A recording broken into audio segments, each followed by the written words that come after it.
এই ভিডিওটা শুনেন।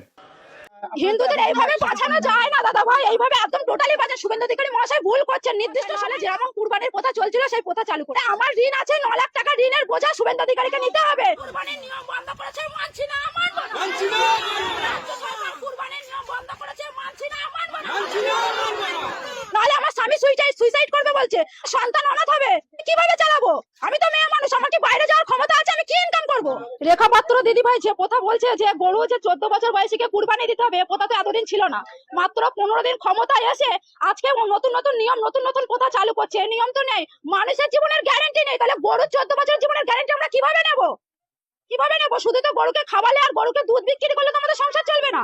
কুরবানির কথা ছিল বলে গরু তুলতাম, গরু পুষতাম। এখন যদি এই নিয়ম চালু হয় তাহলে মোদি আমাদের খাটালে গরু তুলে দিক, তারপরে আমরা সেই গরুকে মুদি খাওয়ানোর পয়সা দেবে, আমাদের দেখাশোনা করার পয়সা দেবে, তাহলে গোমাতাকে সেই 14 বছর বয়স পর্যন্ত আমরা রেখে দিতে পারবো। তার আগে গোমাতা এতদিন এই প্রথা চালু ছিল না, আমরা এই প্রথা রাখতে পারবো না। আমাদের কুরবানির প্রথা চালু করুক, নাহলে আমাদের স্বামীরা সন্তানরা সব অনাথ হয়ে যাবে, সুইসাইড করবে বলছে। এর দায় শুভেন্দু অধিকারী, রেখা পাত্র, এদেরকে নিতে হবে, নিতে হবে। সরকার বলছে যে